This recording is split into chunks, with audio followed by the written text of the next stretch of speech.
Okay, so today is June 18th, 2020. The Ask Me Anything for the Linchpin private track. We had a ton of interaction and questions. We've got 66 comments on this, which I think is a PR.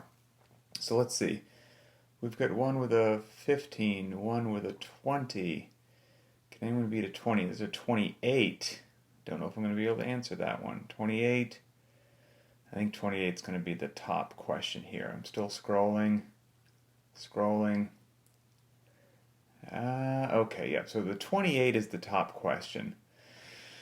The 28 is from Nick. It says, if you are willing to share, can you share your story that led to the major surgery while you were a SEAL? 28 upvotes. So obviously everybody's curious about that and wants to hear about it. And I don't mean to break anybody's heart, but no, we won't go down the road of the exact story, just not to... And I'm not saying that because it's, one of those silly cliche, if I told you I'd have to kill you, double top secret squirrel kind of a thing. It's just some things that, led to that injury should probably stay quiet, I would say. And that's, it was not any wrongdoing on anyone's part. It's just things happened. That's all. So I'm sorry that's a very unsatisfying answer, and I apologize, but we're going to have to leave it unsatisfying. But the injury is that I broke my pelvis in 2000, and I have plates and screws holding it together to this day. And that one injury led to a host of other things. You can't break your pelvis without it affecting everything else. It affects your spine from head to toe, because ever since that day, my pelvis has more of an anterior tilt, so a tilt to the front, than normal. And just doing that affects your entire spine.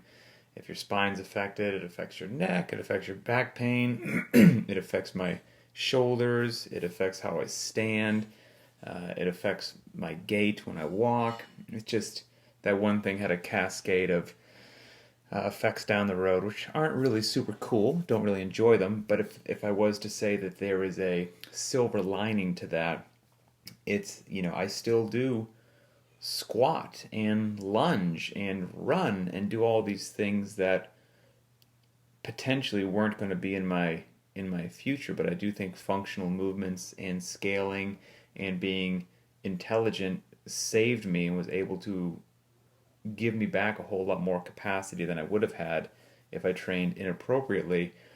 And that injury has been a blessing in disguise, because it made me acutely aware of wanting to train intelligently and be smart and not just beat yourself up unnecessarily through training so that you can be happy and healthy for years and years. So there was a silver lining to it, but I would recommend avoiding breaking your pelvis if given the opportunity.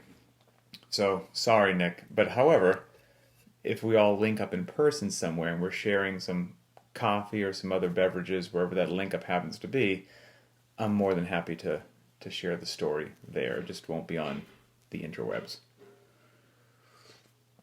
All right, so that was the 28. I believe we have a 20 as well, which will be tough to beat. Yes, we've got a 20 from Jen. Here we go. Jen potentially, it's not an official position, but she might be the president or the ringleader of the zombie apocalypse team. When I think of the limited equipment option, the dumbbell option, I think of Jen. That's, I don't know why. I think she's had the dumbbells in her hands for quite some time. All right, so here's Jen. So this is a very random question, but it's something I've been wondering since starting the limited equipment option. Why is it that whenever there's a heavy day that involves clean and jerks, or snatches, or cleans, you always program single-arm dumbbell rows for the limited equipment option? I'm just curious as to what the correlation is between that movement and the regular Olympic lifts with a barbell. I know there's a method to your madness. This has always made me curious.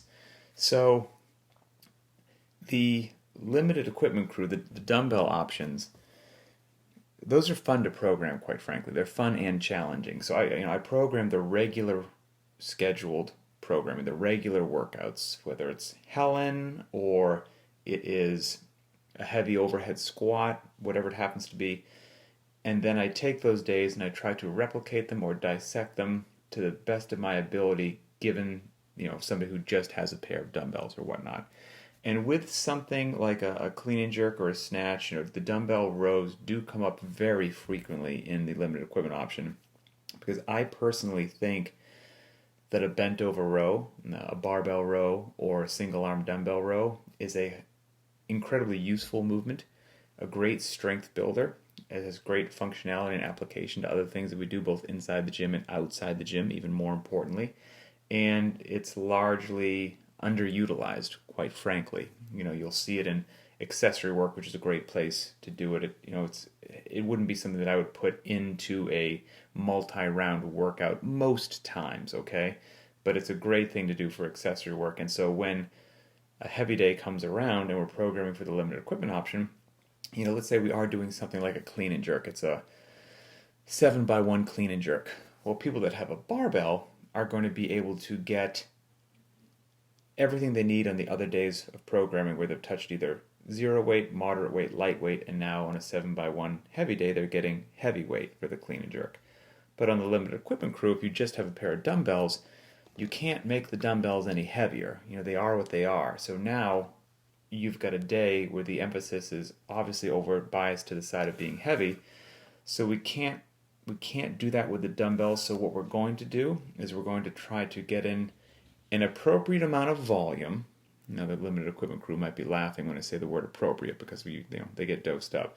But an appropriate amount of volume, both mimicking the workout exactly. So for example, if it's a 7x1 clean and jerk with a barbell, well, we can still do dumbbell clean and jerks. So we can do the exact same movement, but 15 clean and jerks with a pair of 50-pound dumbbells, they're the same movement, but they're not the same stimulus-wise as one heavy, near maximal effort clean and jerk with a barbell. So by its very nature, the day has to deviate a little bit. It has to. We just can't do that with the loading. But we can do the movement. So for example, dumbbell clean and jerk, which probably with the dumbbells doesn't require the athlete to pass below parallel. They can probably power clean them, get them overhead. That's fine. So we may program a set number of those. And then we may then add some extra things on there to make sure they touch some things that probably would have happened if they'd had a barbell. If they had a barbell and they're doing a 7x1, they most likely would have to receive the barbell below parallel, since it's a near maximal lift sort of a day. So we would put some sort of below parallel in there for the limited equipment crew, whether that was box step-ups, dumbbell lunges, dumbbell squats, whatever it happens to be. We're going to get some of that. Oh, okay, we're back now. All right, we lost you for a second there. We still good? So we're going to get some sort of below parallel strength building in there, whatever it happens to be. Then, even though we did the clean and jerks, let's say we did 30 or 40 of them with the dumbbells, I wouldn't mind getting in just a bit of extra overhead pressing strength, because even though you got in a little bit of volume, we didn't get, we can't get that just singularly holding one heavy rep overhead for a second or two while you stabilize the clean jerk before you drop it. So we would probably put in a little extra dumbbell shoulder press or something in there to help build that overhead strength, even though, again, we can't increase the weight of the dumbbells. And then we would dissect it down a little bit even more with something like a bent over row, just for that midline stability through both the posterior and interior part of the body, a good pulling of the lat, shoulder, chest, arm, the whole 9 yards, super functional movement.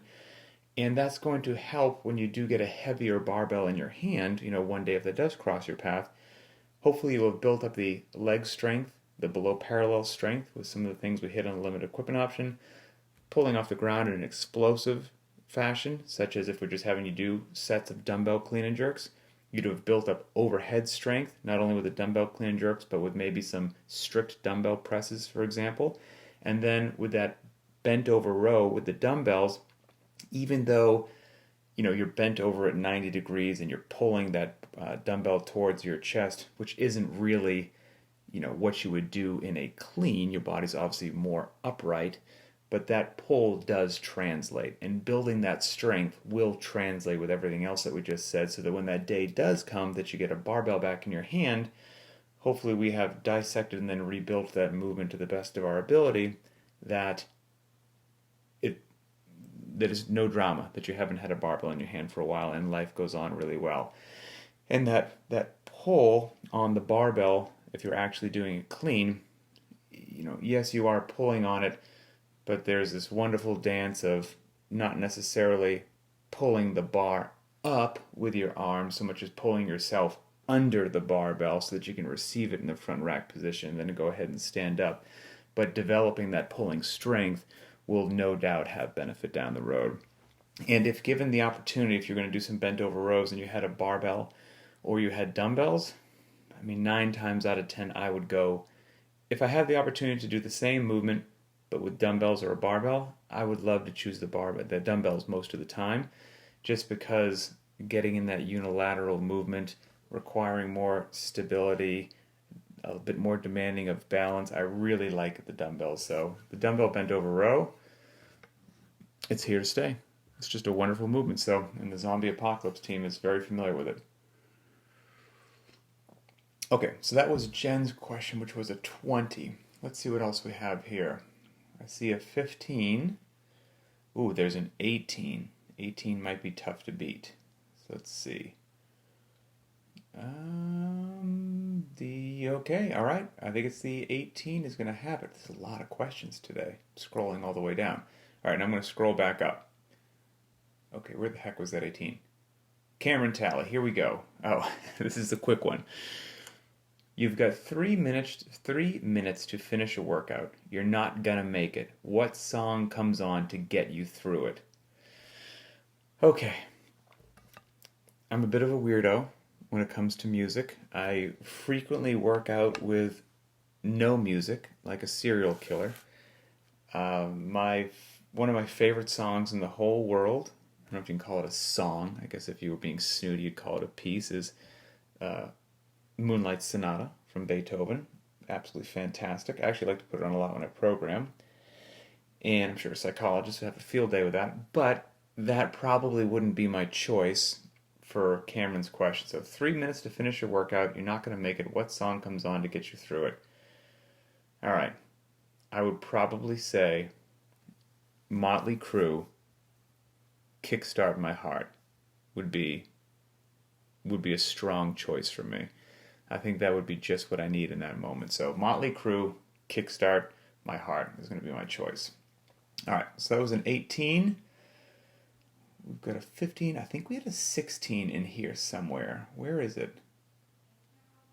We do. Okay, we've got a 16. We've got 2 16s. Okay, so we've got a tie. All right, let me go back up to the first 16, which I think was about games athletes. 16. Here we go, from Adrian. Let's see. All right, some people don't mind the song choice. Any song from Rocky IV, fantastic. All right, Adrian, here's Adrian's question. From the CrossFit media and CrossFit in general, who are the coolest athletes to hang around with? My question comes because I see posts from people like Olsen or Jacob Hepner. I bet hanging out with them must be pretty cool. Okay. People liked the question, so I'll dive in. You're potentially getting me in hot water with this question. I'm going to say that right off the bat. Because anyone that I don't mention, there may be the implication that by exclusion, that means that they're not cool. So that's not the case. I've had more exposure with some athletes, less exposure with others, so all I can tell you is, they're all wonderful people. Here would be some of my very high choices. I have to say right off the bat, if we're going old school folks, Chris Bueller's a great dude, fantastic dude. Dan Bailey is an absolute gem of a human being. He really is. He's fun to be around. He's just a good, solid individual. So I enjoy Dan's company a lot. I've had limited exposure to Fraser. We're friends. We're friendly. But I haven't hung out with him a bunch. But anytime I've been around him, had a conversation with him, I've enjoyed it very much. I like Fraser because he appears to be real. And what I mean by that is he has a range of emotions, which I think makes him a real person. You can tell when he's happy, and you can tell when he's upset and angry. I like that. And there are other athletes, I'm not going to throw anybody under the bus, who always seem to be in the midst of a PR campaign. And everything's always sunshine and rainbows, which just seems like, it seems scripted and I don't know, it just doesn't ring true with me. It may work for them, that's fantastic. But as far as I know, regular people have a range of emotions, and I enjoy seeing that range of emotions because I can relate to that. Because I have good days and I have bad days, and I'm excited sometimes and angry other times, and it is what it is. So I like Fraser. I like him. Pat Vellner. Anytime I've had experience with Vellner, he's been a good dude, and he seems just profoundly down to earth and approachable. So I give Vellner 2 thumbs up. And then, yeah, I mean, I'm looking at a leaderboard from a couple years ago, and everyone that I've experienced has been very kind. Holberg, Fikowski, BKG, Noah Olson years ago, if you know your CrossFit history. I don't want to say he had a bad reputation. That's not the appropriate phraseology. I don't even know if I could say he'd get off on the wrong foot or something, but I think his media perception, or how people perceived him, was that he had a chip on his shoulder and he was cocky and whatnot. And I think every athlete, to some degree, has to have a chip on their shoulder and has to be a little bit cocky to probably compete at the level that they do. But I think Olson didn't get a fair shake in that kind of a deal. And anytime I've had an interaction with Noah, he's been positive and kind, and I've enjoyed being around him. So yeah, you get the Scott Panchek, Ben Smith. I mean, come on, fantastic individuals. I can't say a darn bad thing there at all. Yeah, looking down the list and everything's good. Joshua Bridges. I get along with Josh Bridges very well. I'm sure that Josh Bridges drives some people absolutely bonkers, and I know precisely why. Because Josh Bridges was a team guy meaning a SEAL. And while, team guys are wonderful people, they can be at some of the highest level of just biting sarcasm and just joking on a level that sometimes can drive other people insane if you're not used to some individuals like that. So I always get along with Josh very, very well because he is just a classic team guy. So it always makes me laugh. Yes. All right. So that's a rough one there. And then let me click over to the women's leaderboard. And I'll have to say,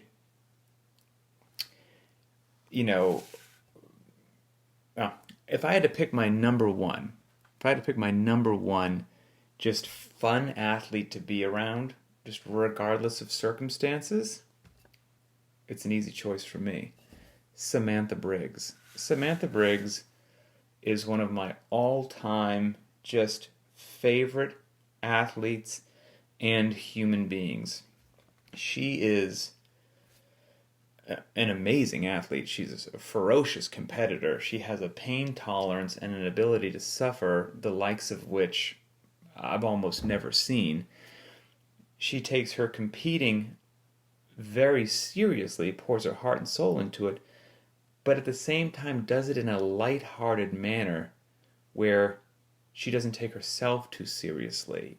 She still will have a smile. She never has a mean attitude. She somehow competes ferociously in a kind and fun manner. How you pull that off, I don't know, but she pulls it off effortlessly. And between events, she's always approachable. She's always down to earth. She's never too cool for school. She helps out other athletes who are new, and that's why she's won the Spirit of the Games award. Sam Briggs is an absolute gem, hands down, and she's funny, which goes a long way too. Some other old school individuals, Chris Clever, Becca Voigt, fantastic human beings, fantastic. Julie Fouché doesn't, compete anymore, but she's a top-notch human being. And I'm looking at the women's leaderboard here. I've had limited interaction with Tia Claire Toomey, but anytime I ever have, she's been a sweetheart, an absolute sweetheart. Same with David's daughter, super kind. Cara Saunders, I always liked Cara Saunders, formerly Cara Webb. She was a ferocious competitor, and she wore her emotions on her sleeve as well, which again, I kind of like that because it makes you like a regular human being. I've always had good relationship with Annie Thor's daughter as well. Kristen Holta is fantastic, and she is, I almost put her in like the Sam Briggs category of, she doesn't seek out the spotlight or whatnot.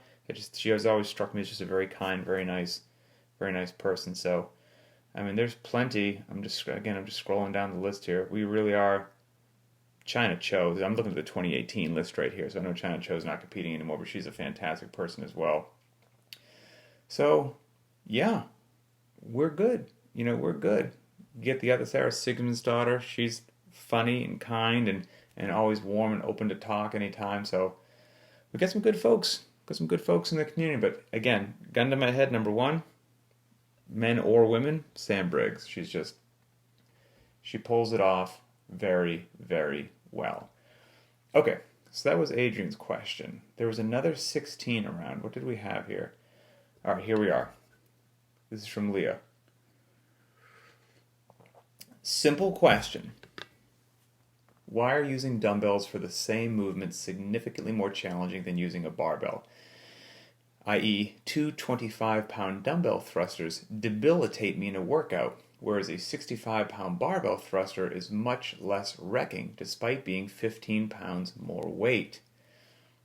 Great question. And it comes down a little bit to what I said when I was answering Jen's question about the limited equipment option. If given the ability to do a bent over row with a barbell or a dumbbell, I would always choose the dumbbells.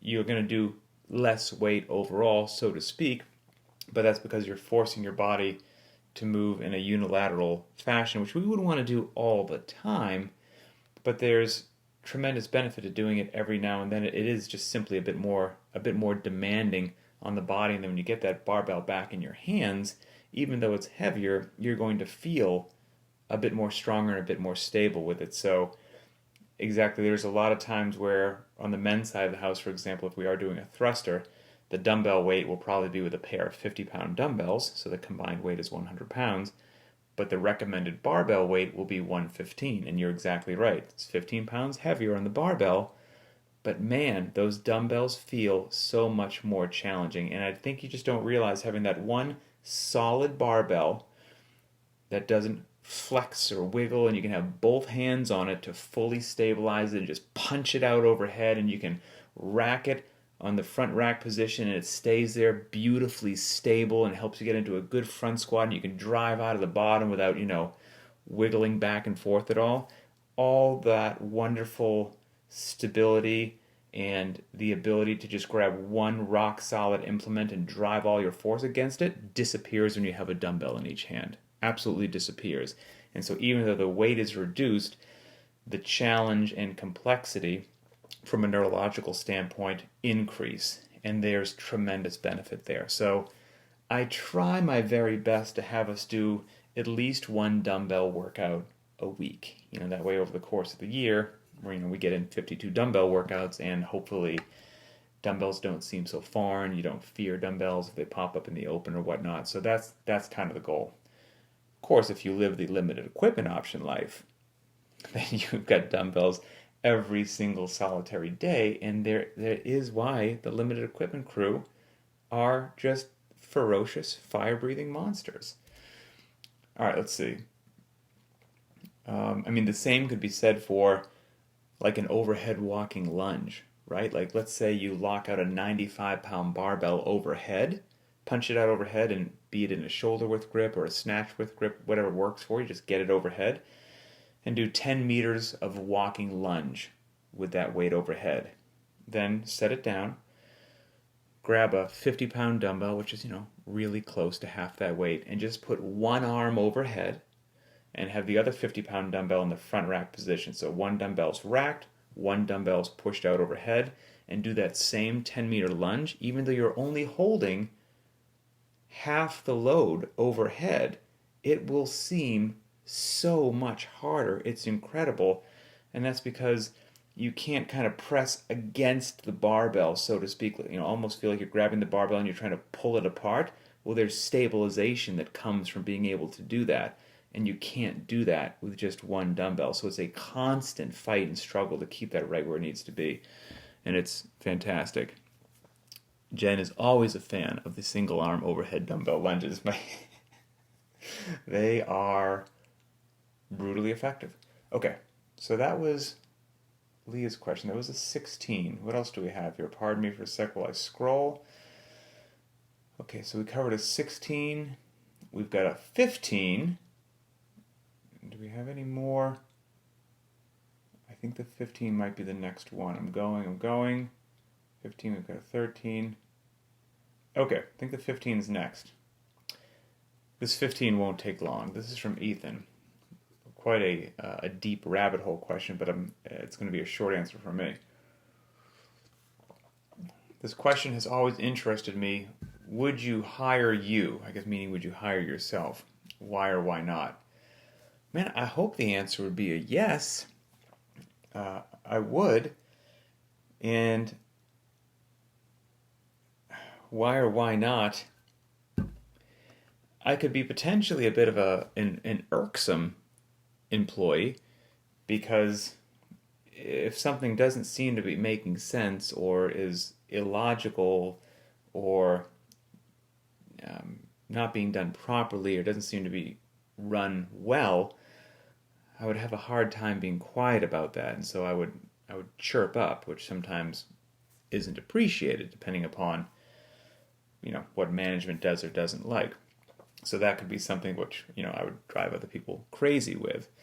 And on the pro side, I would think ideally one of the things that I would hope I could bring to the table is just the ability to facilitate discussion. Here are the points of view in what I hope would be a logical and rational manner. Weigh those out, ideally in an unbiased fashion, and then with the goal of trying to move everybody forward with whatever information was presented possible. So aka problem solving, which there's always a problem, right? It's always, whatever happens today, there'll be a different problem tomorrow. And so everybody, I think, needs to develop the ability to solve problems, because life will always throw them at you. So, yeah, that's that.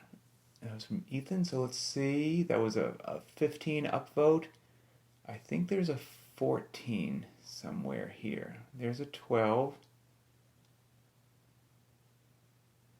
There's a 12. Okay. Sorry for my scrolling. Okay, so 12 is next. There's a lot of questions here. It takes a sec to scroll through these. Oh, there's a couple 12s. All right, and now I see a new one. From Alex. The alternate grip while doing deadlifts. What's your take on it? Is it safe to use? Okay. Short answer, yes, it is safe to use. And I say that through anecdotal evidence of myself, and not figuratively, but literally every other buddy that I've worked out with for 15 years doing it, and everybody's fine. It's a very strong body of real-world evidence. However, here would be my caveat to that. And so an alternate grip meaning a mixed grip deadlift. One hand's pointing forward, one hand's pointing to the rear. In an ideal world, here's how you would approach the deadlift. And this is classic level 1 stuff. You would start with an overhand grip, like the same sort of grip that you would use if you were going to do a clean. You would continue building in weight, and you would keep that overhand grip for as long as you could until the lack of grip strength was what was hindering you from moving forward in weight. So when the grip became the issue, midline was fine, posterior chain was fine, legs were fine, grip started to give out, then you would switch to the mixed grip. But you would keep that regular grip for as long as possible to develop that grip strength, because you're not going to do a clean with a mixed grip. And so when you switch to a mixed grip from an overhand grip, you're kind of saying, this is a weight I never intend to clean, because I can't clean it with this grip. So you have to develop the grip strength. And I know the hook grip's another deal. We're not touching on that right now. Just classic overhand grip strength. So go as long as you can overhand, then mixed, and if possible, it would be great to vary your mixed grip as well. So if you're always having the same mixed grip and you never kind of alternate the mixed grip to work both sides, so if your right palm's always facing forward, your left palm's always facing back, and you never change that I don't think would be ideal over the long term. So I would like to see some variance in the mixed grip as well. That would be my 2 cents on that. So that was Alex's question. That was a 12. I'm almost positive there's another 12 here somewhere. Nasos, here we go. Hey coach, can you give your opinion on how to build that intensity game? For example, when you finish a workout and you think afterwards that you could go heavier or faster, how can someone build that mentality and just go and don't overthink the intensity? I hope that question is clear. Thanks for everything. Okay, here's my question for that. My answer for that. A great way to build... First of all, you're probably being too hard on yourself. I'm sure you're going just fine during the workouts. But with that being said, if you did want to build the ability to push a bit more intensity-wise and how you could do that, I think something like we did yesterday, interval training, is a great way to do that. So yesterday we did kind of a deconstructed Helen. So yesterday's workout was 3 intervals, each for time, of 12 pull-ups, skipping chin over bar pull-ups, 21 kettlebell swings with a 53 for the men, 35 for the women, and then 400-meter run. So once again, one interval was 12 pull-ups, 21 swings, 400-meter run.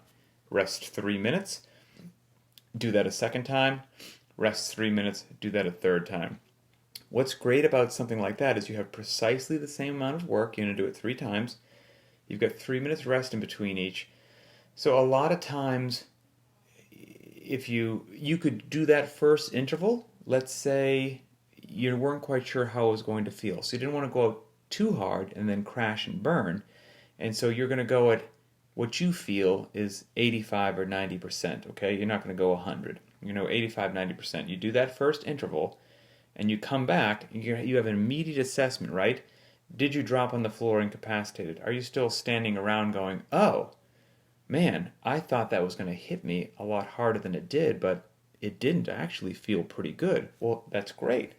You've got 3 minutes rest to figure that out, recover a bit, and then increase that pace, if that's appropriate, on the second interval and play that same game again.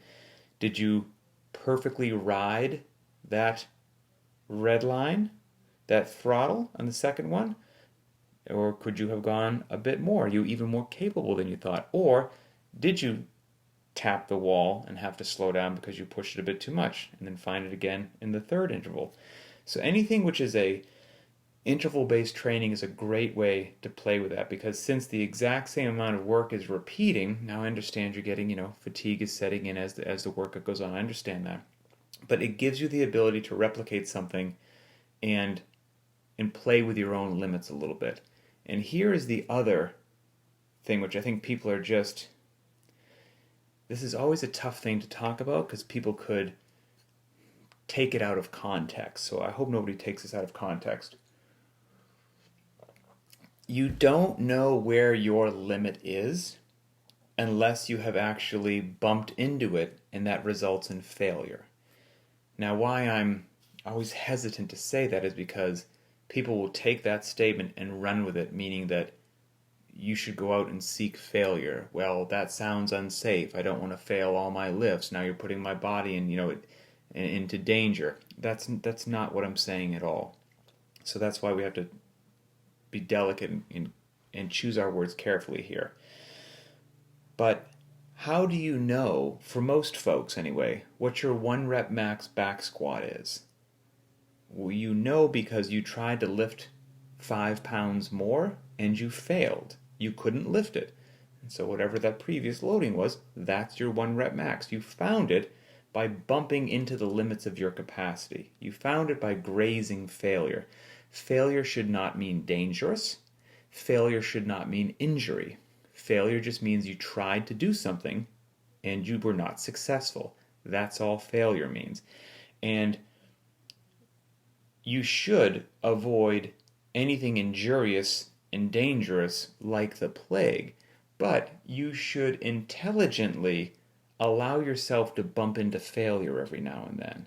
Because again, that's how you find your 1 rep maxes, as you attempt to do a little bit more and you couldn't. And kind of same deal with the interval training. Let's say, you know, let's say that you allowed yourself to bump into failure on the first interval. You were moderate to moderately high, like 85%, and you're like, man, I'm going to go for it on the second one. I'm going to run at a pace. I'm going to do my 12 pull-ups, my 21 kettlebell swings, and when I take off on that 400-meter run, I'm going to try to run at a pace for the first 200 meters that's so quick that it makes me nervous, that I don't know if it'll be sustainable for the second 200-meter run. Well, one of two things is going to happen, right? Well, maybe a few things. Either you're going to learn that you were right, that pace that you took off on is a bit outside of your capacity, and you did crash and burn on the second 200-meter run. You wound up jogging in and get a slower time overall. So who cares? You got a slower time overall. Whoop-de-doo, you learned something. That's okay. Or maybe you went out so fast in the first 200 that even with going slower in the second 200 because you depleted yourself a bit, maybe you came in right around the same time as the first interval that you did when you went at 85% the whole time. Well, that's valuable information to know, because now you know that 85% pace, if at the end of the day it yielded the same time on the clock, that would seem to be a much smarter thing to do on a 2 or 3 round workout, because that other pace, like taking off like a bat out of hell, that's not sustainable, but it got you at the same time. Well, and then there's another thing which might happen. What if you take off on that pace that you thought was unsustainable, but you've never tried it before, so you don't actually know, and guess what? It was sustainable. What if you actually kept that pace and you came in? Now, maybe it was so costly that 3 minutes rest goes by and the last interval doesn't go well. That's still okay. Fitness was still achieved, and you learned something that day about where your limits are as an athlete. And that's very valuable information to know and very useful information to know, but you have to explore those limits with intelligence and with smart decisions. And that doesn't mean being reckless. It doesn't mean being dangerous, and it's obviously not something that you can do every day, because that level of intensity is probably not sustainable and you'll be overtrained. So it's a very fine line to walk, but every now and then I like learning about myself, and I would encourage athletes to learn about themselves as well. That was almost a rabbit hole. We could almost call that a rabbit hole. Okay. So that was 12 there. Let's see what else we have. So that was a 12. We covered the other 12. It's been about 40 minutes here, so we'll probably take 1 or 2 more questions. 12, 12, I see a 7 or an 8. There's an 8.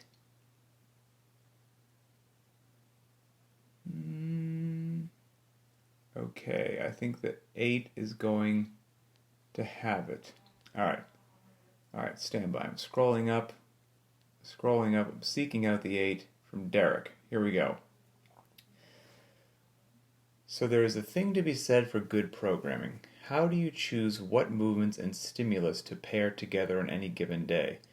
Sometimes sprint, sometimes a longer piece, so many variables. I'm just curious if there is more science, or more like I want this movement on this given day, what movement can go with that on that day, what takes place the day before, the day after, etc., etc. I don't want to trivialize it. like programming is super easy and anyone can do it. Okay, so basically the question is how to program workouts, which is, I'm not avoiding the question. It's a monstrous question. Uh, they say programming is part science and part art, and I truly believe that. And the science aspect of it is just classic exercise physiology and reading books and real life experience of how the human body moves, how capacity is increased, be it weightlifting capacity, cardiovascular capacity, muscular stamina, endurance, gymnastic capacity, the whole 9 yards. What rep ranges are for hypertrophy? What rep ranges are for top end strength? What do you need to do to improve your 5K versus your 200-meter dash, etc., etc. There's a tremendous amount of information out there. This could be a heck of a rabbit hole topic. And the truth is, a lot of the older information out there, anyway, pre-CrossFit days, is valuable to a degree, because a lot of it largely covered segmented training, classic training, how most of us did probably before CrossFit, bodybuilding stuff, where you separated your cardio, so to speak. Your cardio was one session, your weightlifting was another session, and then maybe you did some abs in another session. Mixed modality training was not a common thing like it is these days. It just depends on how old you were and how long you've been alive. But back in the day when I was growing up, there's no mixed modality training. I'm sure there was somebody, in some corner of the world doing it, but as far as popular culture, absolutely negative. That wasn't the case. And so most of the science that was done on the human body and how things adapt and react to things was done on that style of training, of doing a set of 7 to 10 reps on the bench or the curl, whatever it happens to be. What happened to the muscle? They wait 1 minute, they do another set, they wait 1 minute, they do another set. Then they could do some incline bench and some flies, and then you do this much on the elliptical or the Stairmaster, the run, and you do some crunches for your abs. And so a lot of the stuff that we're seeing human beings do these days and what they're capable of and how they have mixed various elements together is relatively new, all things considered. And science always follows observation, meaning usually something happens in the environment and then science tries to figure out why that occurred. So, what I mean by that is it's not like somewhere in a laboratory a bunch of scientists came together and said, oh, you know what? If we mixed all these things together, things would produce better athletes, and then the world followed after science figured it out. We started doing what we're doing with CrossFit, and it flew in the face of conventional exercise science. It didn't seem like it should work based upon what classically was thought.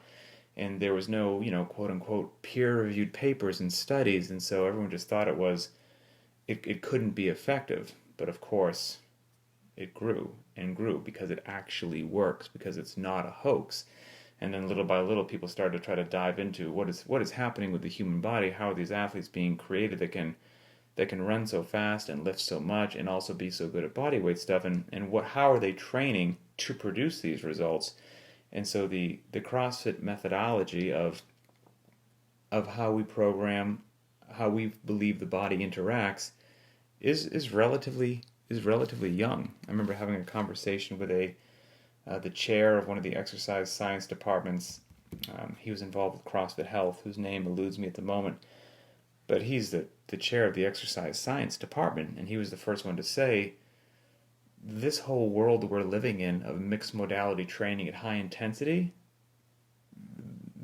the science as to why it works isn't quite there yet. It's lagging far behind, but one thing's for sure, what we're doing and how we're doing it, it works. So yes, don't get me wrong, it's part science and part art, and like I said, the science is how the human body develops, how it responds to certain stimulus, and how much time you should give between part A and part B, or lift A and lift B, so that you actually give that body the time to recover the stimulus. You can adapt to the stressor and become better. But I'm actually in the midst of writing a paper, some sort of manifesto, if you will, like a programming manifesto, because this question about people are genuinely curious about how to program. It's a massive topic, and it's a fantastic topic. I've dedicated my life to it. I'm super passionate about it. But there's a lot to go over there on every single aspect of what we do and how we do it, that I'm trying to create a paper that I could publish, and then it would just be a reference document that I could always point somebody towards and say, if you're truly interested in what goes through my head and how I do things, dive into this. So I'm working on that. It's, I don't know, maybe 50% done. I need to give it a bit more time, and when I get questions like this, it fires me up to dive into it again. So it's a work in progress, and it will be done eventually. And also bear in mind that what we do at Linchpin is my take on classic CrossFit programming. So I truly believe that classic CrossFit programming, living your life in couplets and triplets, intensity over volume, respecting heavy days, intelligently programmed variance.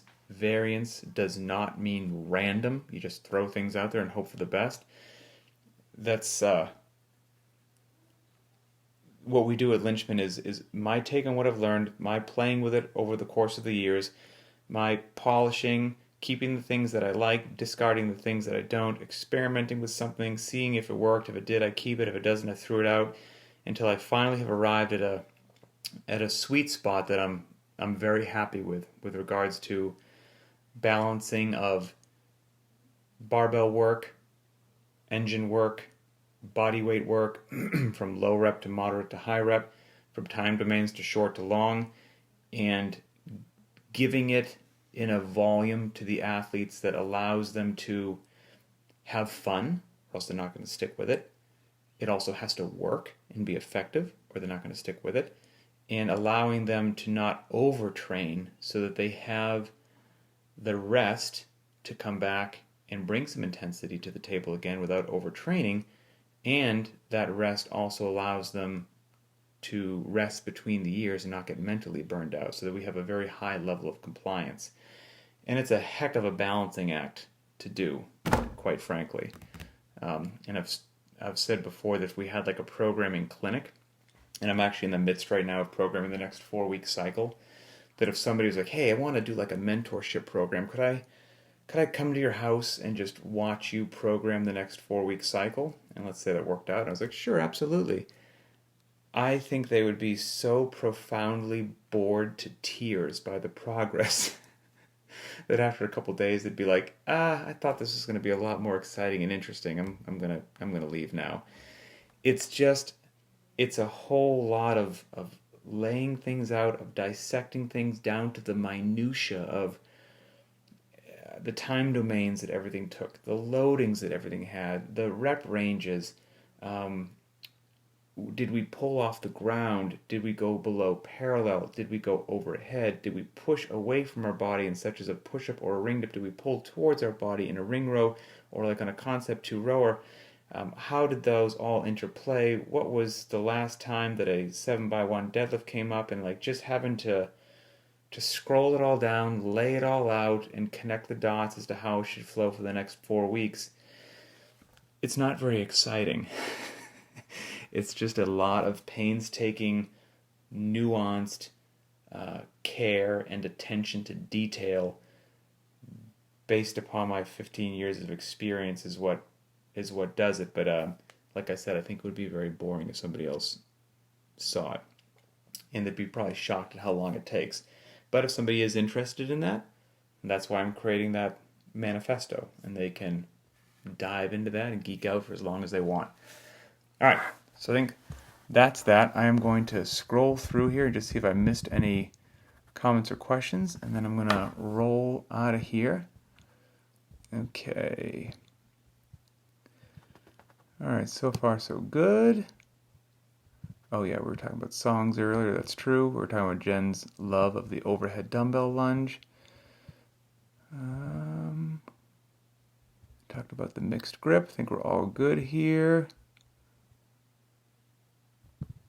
All right. I think we're good. Okay. Have a great day. these AMAs are some of the most fun videos that I do. I love interacting with everybody, and just actually hearing your questions from the Linchpin private group there. So have a great day. I'm going to finish my coffee, and we'll talk later.